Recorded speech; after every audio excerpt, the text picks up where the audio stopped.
Hi, Vanessa here. In this video, we are going to be making the Lara Beanie. Okay, so this beanie is made with super bulky weight yarn and it uses two different colors. Okay, so I'm going to make a child size. If you would like to follow along with the pattern, you can purchase the pattern in my shops. The links are in the description box. And let's get started.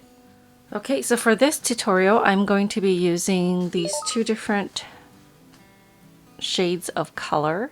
They're Lion Brand's Hometown USA. Okay, so this one is sort of a deep red, purple-ish. Okay, and this one is sort of a lavender shade. So we're going to start with the darker shade, and then this will be the contrasting color. Now, if you're going to make a pom-pom, you'll need a pom-pom maker or whatever you use to make pom-poms. I'm not going to be doing this in this tutorial, but I will link a pom-pom tutorial if you wanted to add a pom-pom. Okay, so for your needles, you'll need two different needles. This is a 16-inch circular needle. This one is US 13 and it is 9 millimeters. Okay, and this is an interchangeable set, so I'm going to switch over to the US 15 10 millimeters once I've completed the brim. And you can use two different fixed needles. If you want, you could probably just get away with using one size. The reason for using a smaller size is so the brim is a little bit tighter than the rest of the body. Okay, and to close your beanie, you'll need a set of US 15 10 millimeter double pointed needles. I don't particularly like using double pointed needles, so I won't be using these. I'm going to be using a modified version of the magic loop, but I will leave a link for my basic beanie where I demonstrate how to use the double pointed needles. Okay, so you need a tape measure,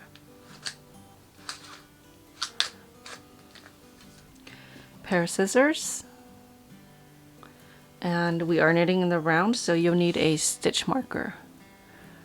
Okay, I just updated my DIY stitch marker tutorial and made these two here. If you want to learn how to make your own, I'll go ahead and link the tutorial in the corner.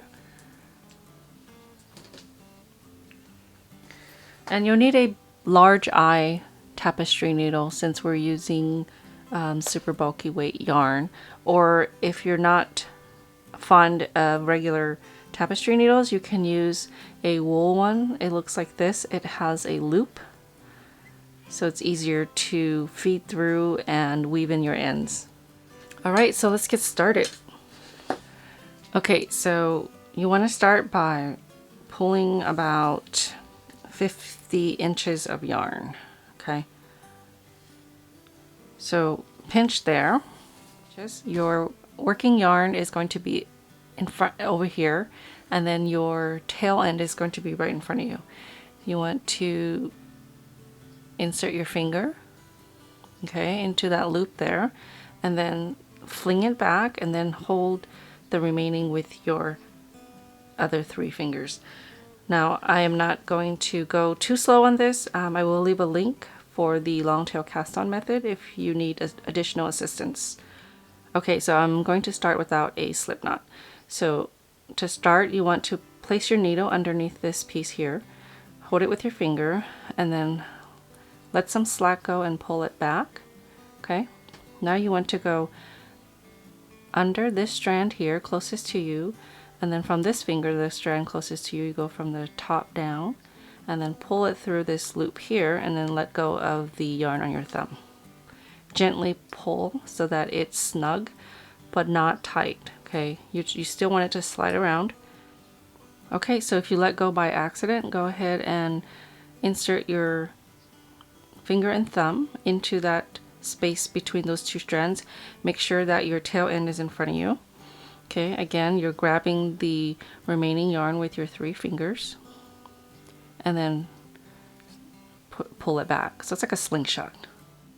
Okay, so again, we're going to go under the strand that's closest to you, and then over and down on this strand over here. Pull it through and let go, and then tighten a little bit. Okay, so you're going to go ahead and cast on 40 stitches plus one additional stitch, so 41 stitches.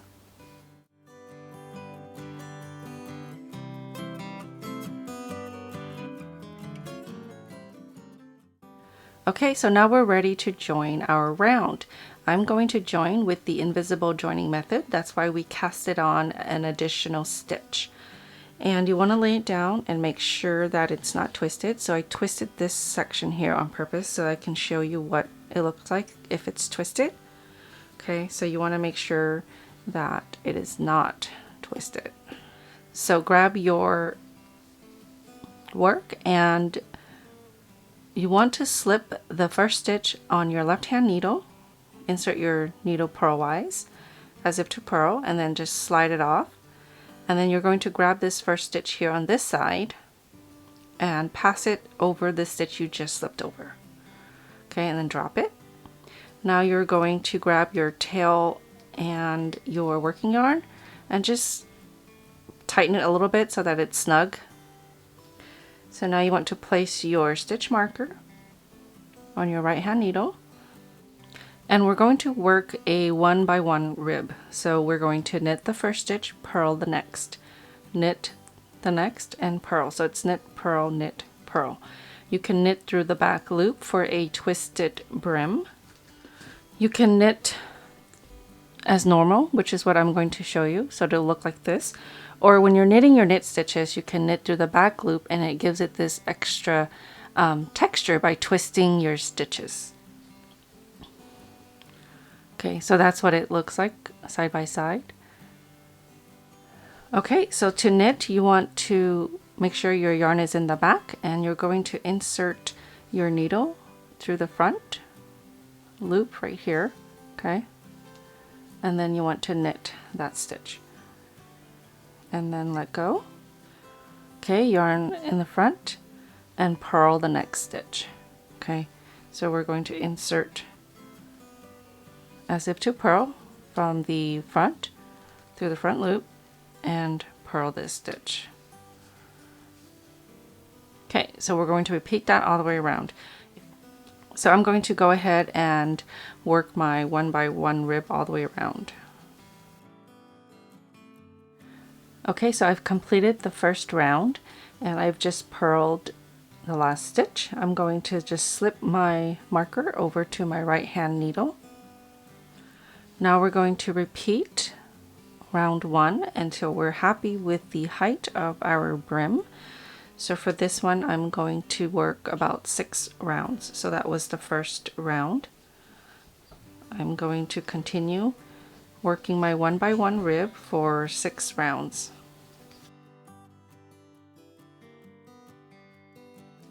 Okay, so I've completed 6 rounds of my ribbing. I'm going to remove my marker and switch out to the 10mm US 15. I am going to actually switch needles completely.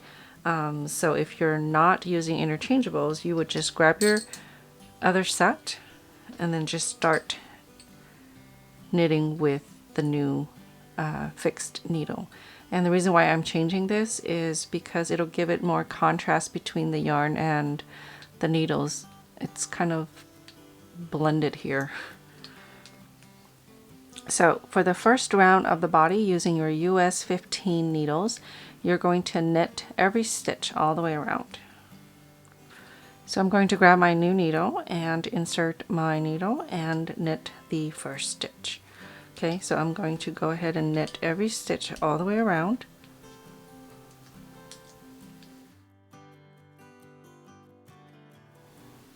Okay, so here I am at the last stitch.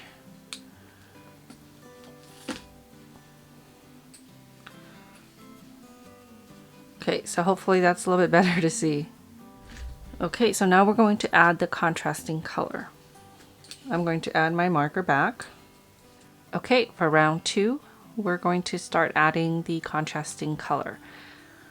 Okay, so we're going to slip one and then knit the next with the contrasting color.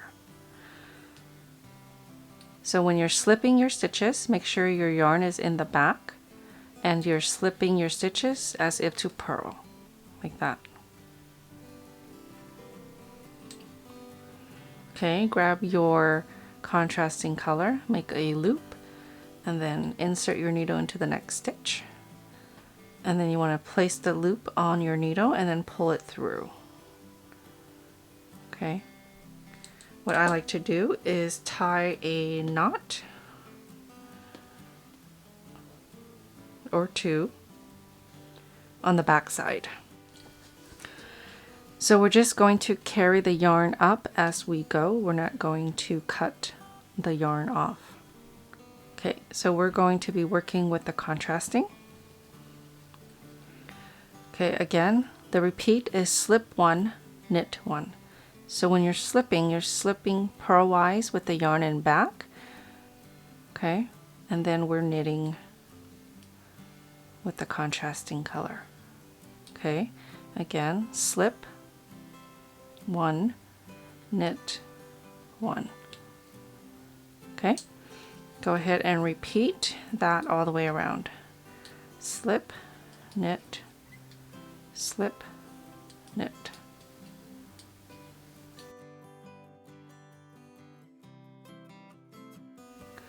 Okay, so I'm at the last stitch, which I'm going to knit, and then I'm going to move my stitch marker over. So for round 3, we're going to slip, purl. Okay, we're still working with the contrasting color. So we will slip the main color and then purl the contrasting color. Okay, again, yarn in the back, slip as if to purl, and then yarn in the front to purl this stitch. So I think this round is probably the most confusing if you're a beginner, because you have to make sure your yarn is in the right place. So when you're slipping, you want your yarn in the back and you're inserting your needle as if to purl and then just slipping it off. And then you have to bring your working yarn to the front to purl the next stitch. Okay. And then you have to remember to put your yarn in the back to slip the next stitch. Yarn in the front to purl the next stitch.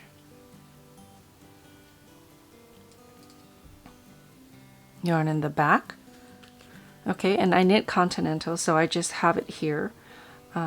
It's easier for me to work with. So now we're going to slip with yarn in back, purl, slip with yarn in back, and purl. Okay, so repeat that all the way around.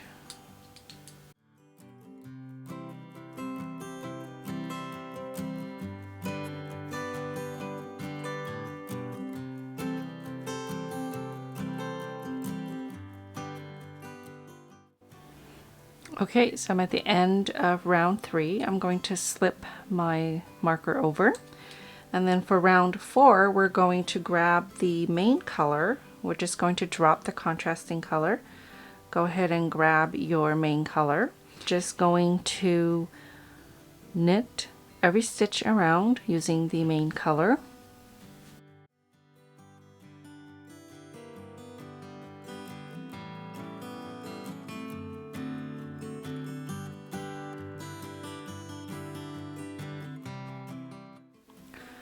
Okay, so you're going to repeat rounds 1 through 4 until the beanie measures about 8 inches. That's from the bottom of the brim all the way to right under your needles. Okay, that's for about a 6 to 10-year-old. That's for a fitted beanie. Now, if you want it to be slouch, just add about 2 more inches or 3, depending on your preference for the amount of slouch you'd like.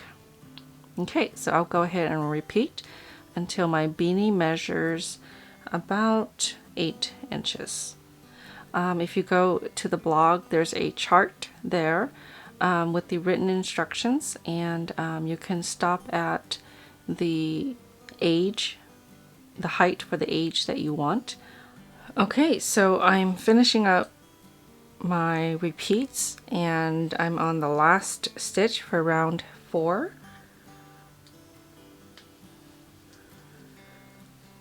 Okay, so this measures about 8 inches. So now we want to decrease.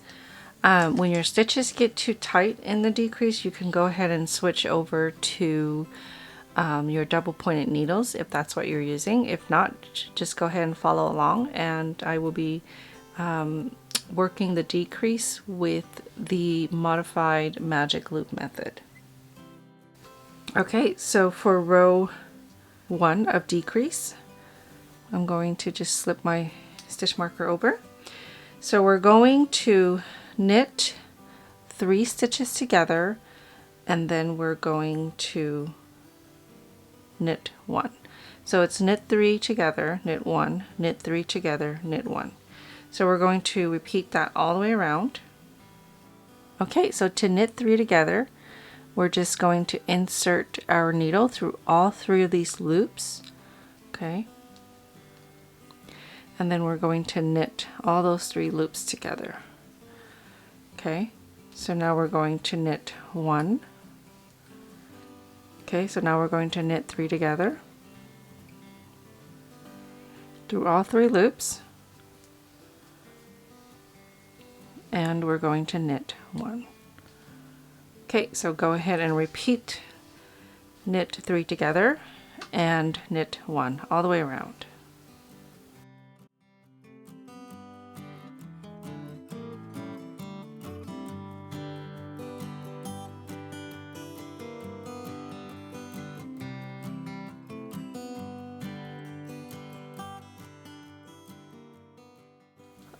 Okay, so when you get to the last 2 stitches, you're going to just go ahead and knit each of those last 2 stitches. Okay, so now we're going to slip our marker over, and now we're going to slip 1, knit 1 with the contrasting color. Okay, so it's very similar to what you've been doing. Now, if your stitches are getting tight, okay, so to work a modified magic loop, you're going to grab the needle from the last stitch, so just leave the last stitch there, and then bring that stitch up towards the tip.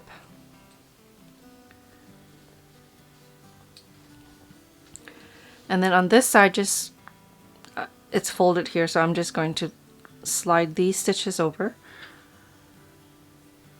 Okay, so now you're able to knit around with fewer stitches.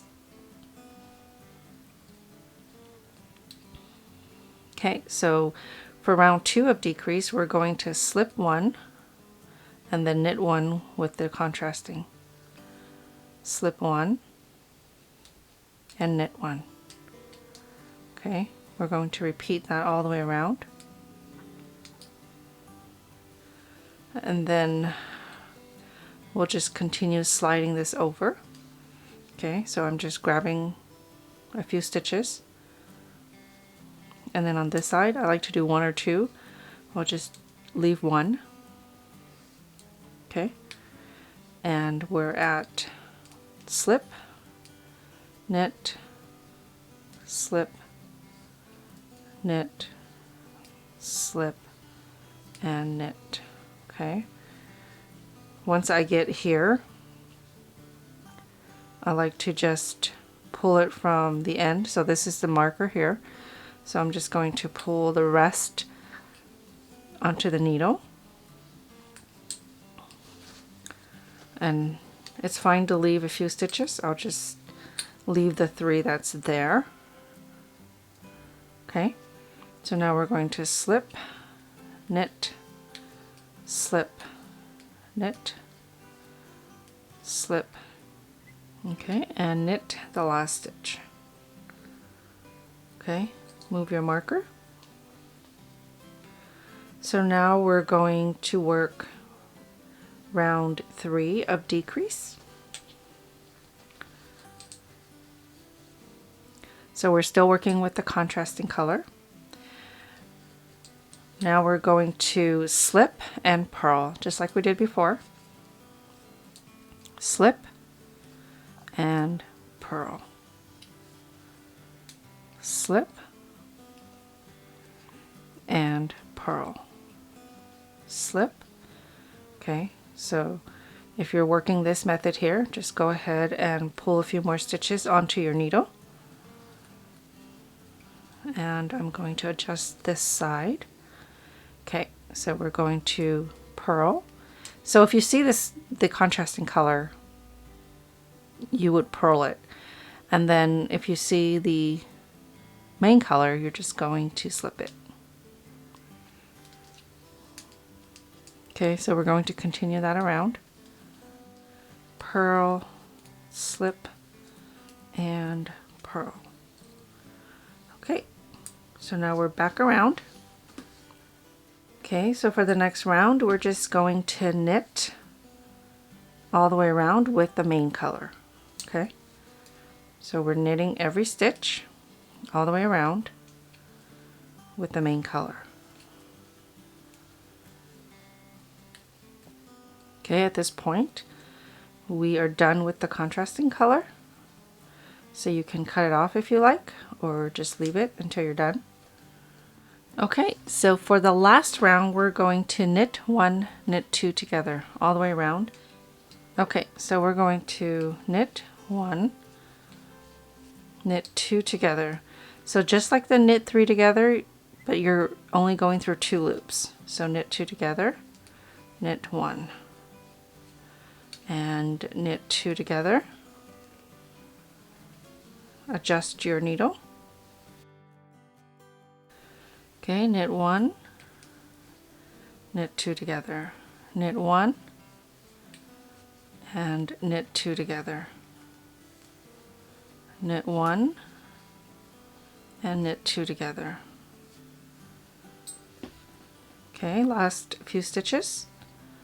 Okay, so these are my last stitches.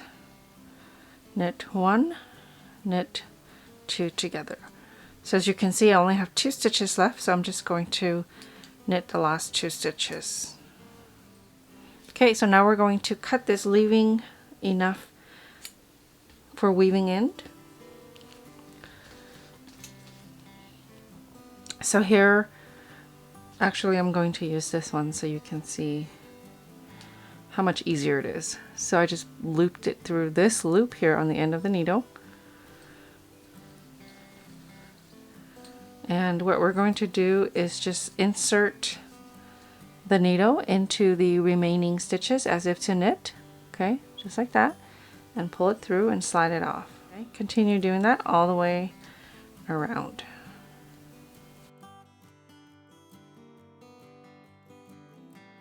Okay, so you're just going to go ahead and pull that so that it tightens the top. Okay, so that's what the top looks like. So once you tighten it, insert your needle right into the center of the crown. Okay, right there. Just pull it through. Okay, so flip it inside out.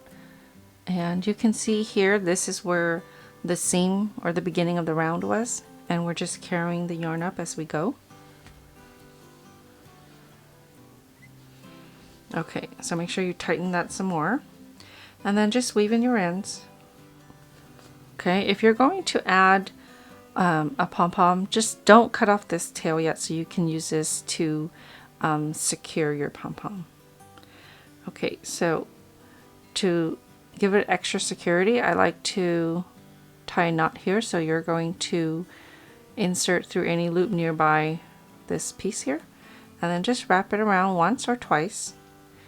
I usually do it multiple times with lighter weight yarn, but once or twice is good for, even once it's good for super bulky. Keep your thumb there where your knot is and just pull it through. I always switch because I dropped the other tapestry needle. Too lazy to bend over, I keep dropping things. So I'm going to leave that right here, you're going to want to secure this one as well. Okay, so I'm just going to insert the needle right next to where the yarn's coming from, wrap it around once, and placing my thumb right there, I'm going to tighten it. Okay, and then you can weave it in. I'm just going to cut it. Same thing with this one down here. And finally, I'm going to weave in my beginning tail. So you can see here with the invisible join, it looks a lot better. Okay, so I like to just go under one of these loops and then into the ribbing itself, and then secure it as well.